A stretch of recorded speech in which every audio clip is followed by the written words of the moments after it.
Start करने जा रहे हैं ऑपरेशनल एम्पलीफायर। ऑपरेशनल एम्पलीफायर को हम ओप एम्प भी बोलते हैं, और ओप एम्प जो होता है वो हमारा एक differential high gain differential amplifier होता है, जिसको हम ओप एम्प भी बोलते हैं, ऑपरेशनल एम्पलीफायर। और इसे हाई गेन डिफरेंशियल एम्पलीफायर भी कहते हैं। इसकी जो इनपुट होती है, इनपुट इम्पीडेंस वो बहुत हाई होती है, और इसका जो आउटपुट इम्पीडेंस होता है वो लो होता है। और ये इसका सैम्पल है। तो इसमें दो इनपुट होते हैं और एक आउटपुट होता है।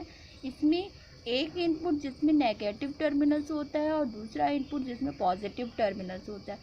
जिस इनपुट में नेगेटिव टर्मिनल्स होता है वो इन्वर्टिंग टर्मिनल कहलाता है, और जिस इनपुट में पॉजिटिव टर्मिनल्स होता है वो हमारा नॉन इन्वर्टिंग टर्मिनल्स कहलाता है।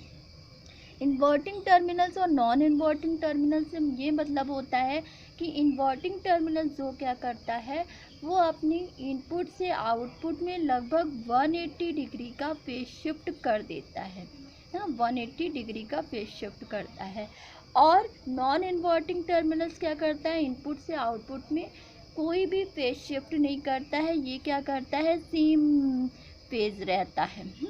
तो ये हम, और इसका आउटपुट होता है, जो आउटपुट होता है वो क्या करता है, इन दोनों इनपुट के डिफरेंस के प्रोपोर्शनल होता है। इसीलिए क्या कहते हैं कि जो हमारा ऑपरेशनल एम्पलीफायर होता है वो क्या करता है कि इन दोनों इनपुट के डिफरेंस को एम्पलीफाई करता है, यानी कि VO जो होता है वो प्रोपोर्शनल होता है V1 माइनस V2 के। तो इसी के क्या करता है कि दोनों इनपुट के डिफरेंस को एम्पलीफाई करता है। तो अगर हम इसको करते हैं तो VO इक्वल टू हमारा V1 माइनस V2 AV। जो यह हमारा AV जो है वो हमारा गेन है। तो हम इस तरह से क्या होता है कि जो आउटपुट होता है वो दोनों इनपुट के डिफरेंस को ये क्या करता है, एम्पलीफाई करता है। एम्पलीफाई करने का मतलब ये है कि इनपुट पे अगर ऐसे जा रहा है हमारा, तो आउटपुट पे ये और अधिक एम्पलीफाई करेगा इस तरह से। तो इसलिए इसे ऑपरेशनल एम्पलीफायर कहते हैं। और इसका जो वर्क होता है वो हम इसको ऑपरेशनल एम्पलीफायर को हम एडर की तरह वर्क करा सकते हैं, सब्ट्रैक्टर की तरह वर्क करा सकते हैं, इंटीग्रेटर भी करता है, और डिफरेंशिएटर की तरह भी वर्क करता है। और ऑपरेशनल एम्पलीफायर में मैक्सिमम 2 IC का ही यूज़ करते हैं। एक IC 741 होता है और एक होता है IC 555। ये तो सिंपल इंट्रोडक्शन था। कहने का मतलब ये होता है, ये ऑपरेशनल एम्पलीफायर एक ओप एम्प होता है, जिसे ओप एम्प भी कहते हैं, और ये एक हाई गेन डिफरेंशियल एम्पलीफायर है जिसकी इनपुट इम्पीडेंस बहुत हाई होती है और आउटपुट इम्पीडेंस बहुत लो होती है।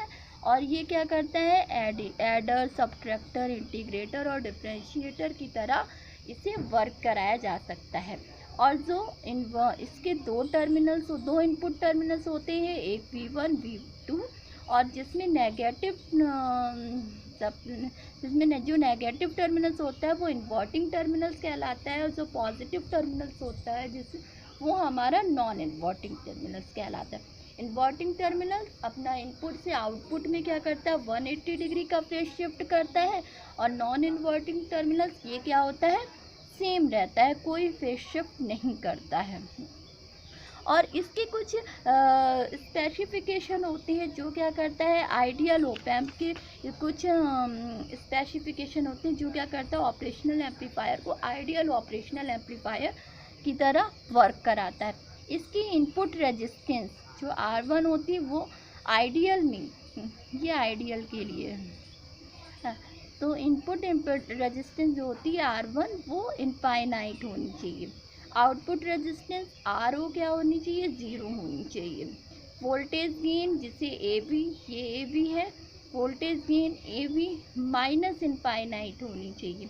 इसकी बैंडविड्थ यानी बैंड की चौड़ाई इसकी भी इनफाइनाइट होनी चाहिए।